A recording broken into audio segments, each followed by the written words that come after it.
Good. Okay, so one of the things that um, really drew me into this, first of all, our purpose here is to help our families live healthier with less medicine, healthier lives more naturally. Um, so this really aligns with our purpose in that, but it also really aligns with some things that just goals I have for every single patient. We in our office, because we value the brain, I want to, for every patient, I want to help balance the brain, balance the spine, and balance the gut, because those things together are a trifecta of just a beauty, and it fixes a lot of problems for people.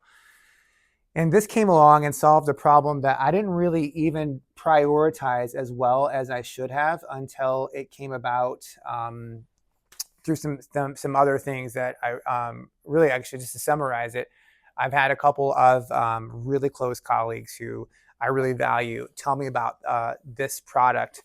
And I thought, oh, well, it's fine. I don't really do a lot of things with nutrition. I don't do a lot of supplements.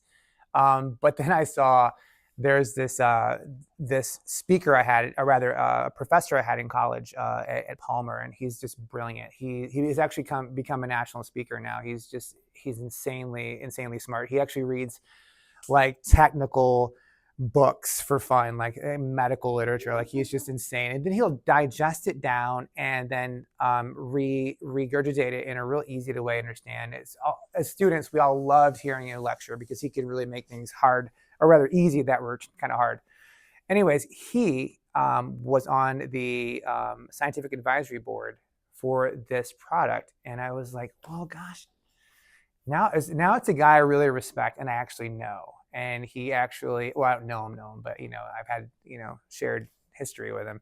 I've been in his lectures a lot, and so I started looking more into it, and then I just did a simple PubMed literature search, and it blew my mind how much was out there. And so that's where I started paying more attention to this, and then it fed more into my interest for aligning our patients and getting them back into balance, both not just physically, but also cellularly. And that's what we're going to talk about today is just what some of that looks like. So before we get into it, that's a picture of, actually, a really grainy picture of a cell, but that's the goal. That's the end goal. Is we want to do is make some health, or rather restore some health and balance to that. But oxidation is one of these things that it's a big word, but it's something we observe every single day. So think about this. If you take a bite of a banana, you open it up, and you have to just put it down because something else happens. You leave for an hour. What does the banana look like an hour later? It's brown, right? Yeah, what happened? Why is that? Air, yeah. Oxygen interacted with it, and it stole electrons from it. Rust is the same thing. If you put a piece of iron and you add water and you add oxygen in enough time, you get iron oxide, and then you get rust. Basically, it stole electrons, and now you have something that was good in a denatured state, a lesser than state. The same thing happens in your body. Your body uses glucose, sugar, and oxygen to make energy. Every cell in your body does that, and these little organelles, these are called mitochondria. These little powerhouses. Every one of those cells produces energy. Every one of those organelles produces energy for your cell. And the byproduct of that is a free radical. And a free radical is this unstable, negatively charged thing that is a byproduct of this event. And it just seeks to be stable. And so what it's going to do, it's going to find anything it can to steal an electron from. And whatever it does, it leaves it denatured, just like the rust, just like the brown banana. And where it takes it from is a very predictable spot. And I'll get to that in a minute. But whatever it does, though, it leaves that cell in a worsened state than it was. That's oxidation. And when you've got so much of that going on, now, by the way, we said it happens every single minute. Normally, your body can keep it in check. But if you can't, and for a lot of other reasons I'll get to in a minute, that's oxidative stress, when you have too much of this going on. And that's what we're going to find, what we're going to talk about and focus in on for the next few minutes here. But let's define some terms. We just talked about free radicals, but think of them as troublemakers, because all they want to do is steal. They're trying to take things away, trying to take electrons away from healthy cells. Oxidation equals damage. That's when the cells get damaged from this. So think about a troublemaker. entering into a party, and he comes in and he's just kind of just roughhousing everything, and it just disrupts the environment some. An antioxidant is the superhero. An antioxidant is the solution to this oxidation problem. And these guys come in and they save the day by donating an electron to the troublemaker. So it just quells them, shuts them up, and binds them and puts them away. There's two kinds of antioxidants, ones you get from food and one you make with your own DNA. Oxidative stress is when there's too many of those free radicals jumping around and wrecking the party and trashing the house, essentially, right? Because when the party gets too crazy, the house gets trashed, right? And that's exactly what's happening here. So that's the terms that we're going to be using a lot. So I wanted to bring that up to you guys. I do a lot of reading. This is an older book that I've had for a long time, but looking back at it with some different eyes, I'm reading and grabbing things out of it that are pretty unique. This is one that says our cells are producing destructive particles called free radicals. That over a lifetime, these free radicals chip away at our cells like water wearing a stone, until the cells get so weak that they begin to malfunction. And this process is called oxidative stress. And a lot of times it's called, extreme cases, degenerative disease. Oxidation is a common everyday thing that happens from rusting of metal, like we said, to the air that we breathe. At the same time, oxygen is a powerful destroyer of life. All of us are aware that without oxygen, we'd quickly die. However, few of us know that the same life-giving oxygen can slowly make us sick because of this event. If we don't check and balance the oxidative stress, it becomes a problem. This book I just finished, and I'm actually going through it again. It's massively, it's so good. But one of the first chapters of the book talks about this, and it says, what makes toxins toxic is the fact that they rev up free radical production to promote inflammation, which can spread everywhere, including the brain. And exposures to neurotoxins from our food and from pollution, et cetera, can speed up brain degeneration and accelerate aging. I'm going to throw in a couple of extra articles, maybe just some summaries, maybe 5 times a night, just referencing Parkinson's disease, Huntington's disease, and just Alzheimer's dementia, and how oxidative stress is a part of those processes. But Time Magazine, this is back in 2010. So I brought this up because this is an old article, but I had it saved from a previous talk, but it makes a lot of sense, and I want to go through it again with you guys, because in 2010, the President's Cancer Panel released an alarming 240-page report that highlighted that there's a serious risk of cancer from things we find in our everyday life. And they're seriously underestimated, the burden it puts on our body. Toxins listed in the study are everywhere in our modern world, and they damage DNA, and they lead to potentially bad stuff like cancer. So when our bodies process these toxins, they produce free radicals, which is why a solid place or plan should be in place to handle this. Looking at the rest of this article, the top 5 things that they ask you to do, just look at them. Just drink filtered tap water. So don't just drink it right out of the hose. Store food and water in glass that's BPA and phthalate free containers. Okay. Minimize children's and pregnant women's exposure to carcinogens and endocrine disrupting chemicals. All right, that's kind of hard to do, but we'll try. Choose fruits and vegetables grown without pesticides and chemical fertilizers. That's kind of hard, but we'll try. Choose free range meat that has not been exposed to antibiotics or growth hormones. If you just take those first 5, it pretty much just crosses out every restaurant in the country and most food stores. So it's great advice, but super hard to abide by.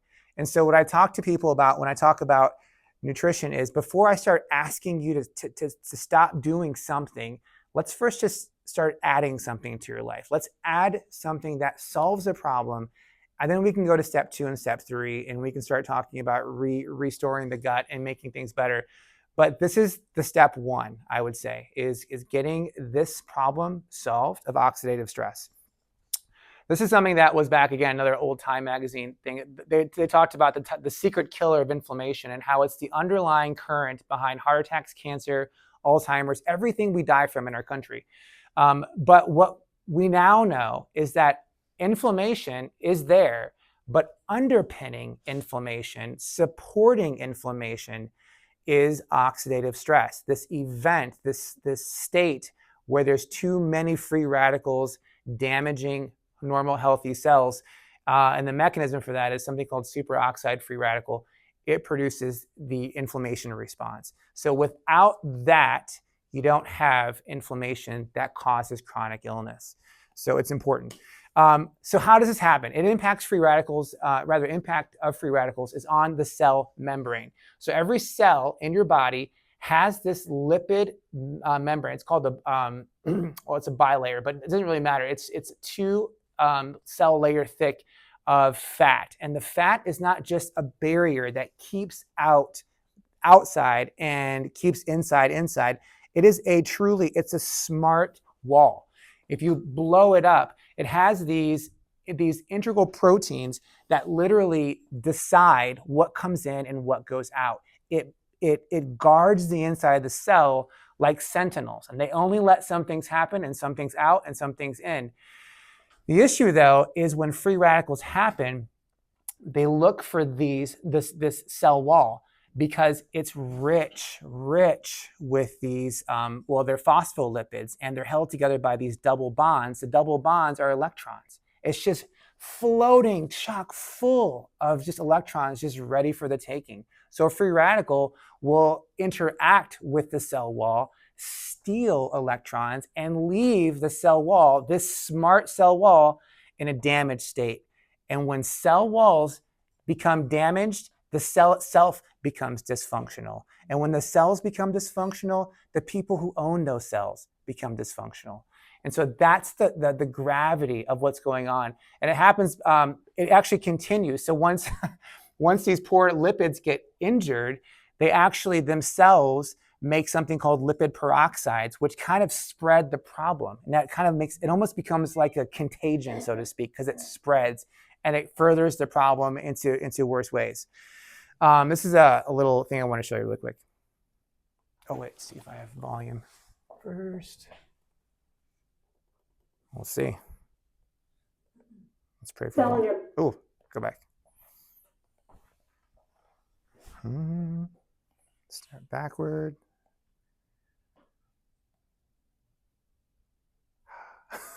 Maybe not. Cell in your body is wrapped in a membrane that's made out of about half fat and half protein.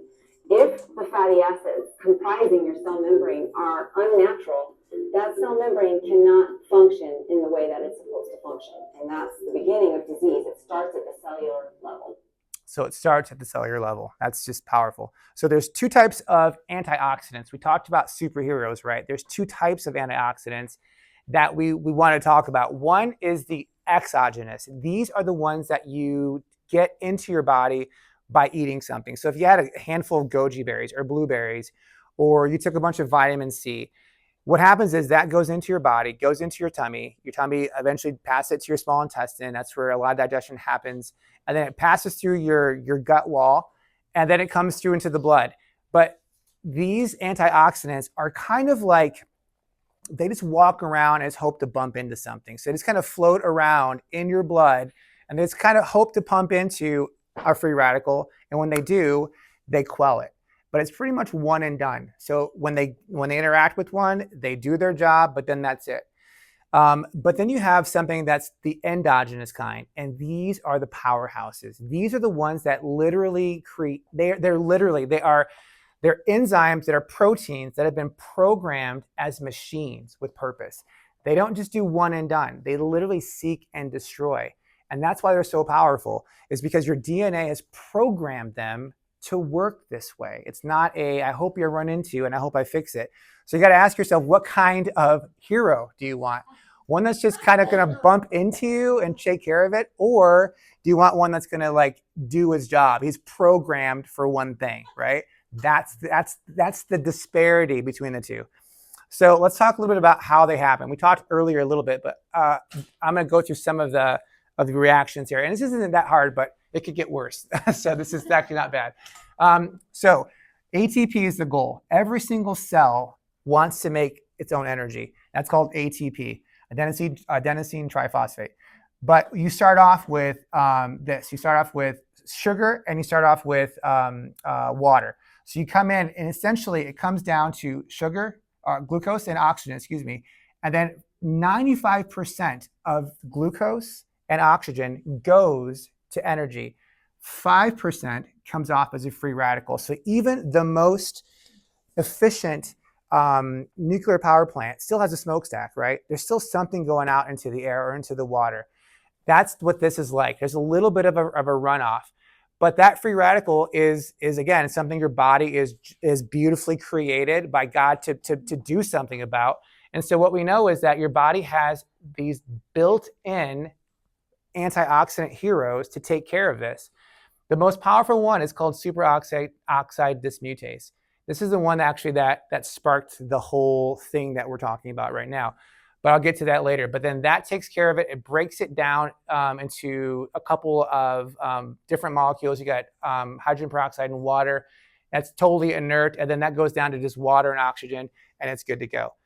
But these are the actual superheroes in this. And that's what we want to encourage our DNA to start creating. And it's something that's completely normal to do for you.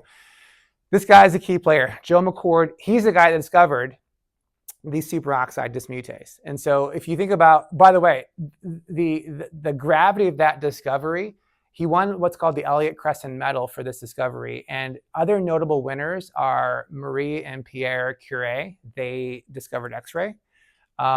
You've got a guy named Nikola Tesla for discovering alternating current. Alexander Graham Bell won this for making the telephone and the phonograph. Henry Ford for revolutionizing manufacturing. Joe McCord, he is in this group. He's a baller. He is so smart. And he sat on the scientific advisory board for this company for I don't know how many years. And he just retired, I think, in 2022. However, that said, again, just more, that's what I like. Honestly, guys, I'm like, I get impressed when smart people like get inspired by things and they kind of get onto an idea, especially people that I know are legitimate, like real intelligent men. I mean, it's people, and that just it gives me a lot of validity for me. So that's why I'm bringing them up. So this is Protandim. This is what we're talking about. The highly potent composition of 5 synergistic phytochemicals, things that you find together. You can find, but not together in this formulation. So NRF2 is the transcription factor that is the key to this pathway happening. This NRF2 is what creates these built-in DNA-built antioxidant superheroes. Protandim is the NRF2 activator. So watch this. So let me just go through some of this with you. Now, I don't want to go through a whole thing, but I'm kind of nerdy like this, so I'm going to take you through it anyway. So this is the cell wall here. Actually, I'll get up. So that's the cell wall. So NRF2 is the actual thing. Now, this is a transcription factor. Now, nothing happens in the nucleus of no DNA gets read, no DNA gets transcripted. Nothing happens without a transcription factor, something that says this has to be done. It's kind of like an order coming in at a kitchen. Until the waitress puts in the order, the cooks are like, I mean, nothing to do. So the transcription factor is out there already, and it's already inside the cell floating around in what's called the cytoplasm. But it's being held in place by something called the keep1 protein. Now, this is what Protandim does. It comes in and it takes away the keep1 protein, so that NRF2 can go into the cell's nucleus. So this is like the holiest of holies in the cell. This is where all the DNA is wound up and bound up together. And then the NRF2 transcription factor, which actually looks like a blob. I actually found really cool video that I was going to put into this, but I didn't. But it's live footage of transcription happening. It's insane. It's sped up. It's pretty amazing. Yeah, I'll put it in the next one. It's so good though. But watching like this little glob transcription factor come in, and then you watch it, and then out the tail end is like a ticker tape coming off of the DNA that it's reading and transcribing. It's pretty amazing. But what happens is it binds to this part of the DNA called the antioxidant response element. And then from there, it starts pumping out the actual DNA that comes out of the cell. And it goes to what's called a ribosome. A ribosome actually starts pumping out and producing the actual protein. In this case, the protein is an enzyme, and the enzyme is the good stuff. It's the antioxidants that we want. So that's just some of the science behind it. But when you dive in deep, it's fun to look at it. But then when you just watch and read like some of the stuff, this is just a snapshot. Oxidative stress, this is a molecular aspects of medicine. Oxidative stress in health and disease, the therapeutic potential of NRF2 activation. Talking about what activating the NRF2 will do. It's known as the master regulator of our antioxidant response. It controls hundreds of genes, not just the usual antioxidant ones, but also those that manage immune functions, inflammation, cancer control, cognitive dysfunction, even addictive behavior have roots in this one thing, which is why I think it's so profound. Even coming down here, I'll just read this to you and kind of translate it. Gene expression data on endothelial cells, heart cells, and cancer cells have been obtained in response to the dietary supplement Protandim. So in a potent composition of highly synergistic phytochemicals, pathway analysis results that there's significant modulation by Protandim on these pathways. Modulation means control, meaning a supplement controls the control. So that's powerful. That's what, again, it gets me kind of excited about something, because in 20 years of doing this, I've never had a product that I've ever pushed on anyone. I mean, you can go back to my office 10 years ago, 15 years ago, and there's no supplement shelf. I always told people, well, these are the things you need. Everyone needs an omega-3. Everyone needs a probiotic. Everyone should have something to help support the gut biome. A multivitamin of some kind, but that's it. I don't push and sell these things here. I'm more a my lane kind of a guy. But this is the one thing that has turned my mind on things. But that's the product. That's the one thing that I think everyone should have in some way. Start here, but this is the starting point for taking care of something called oxidative stress. Nothing else is going to do it. I mean, your body naturally produces less of the ability to activate the genes necessary to produce this. And so as you age, it gets lesser than and lesser than and lesser than. And you still get by. No one dies, not right away, at least. But it's one of those things that it certainly is helpful for anyone and everyone. So that's my part. You good? All right, Awesome. yeah, Great. absolutely. Awesome. Good. Thank you. Yeah. And so, I mean, seriously, he's brilliant. Can I give you that? Sorry, the mic for that? Yeah. Oh Awesome. my gosh, we forgot to do that. Will you Yeah. put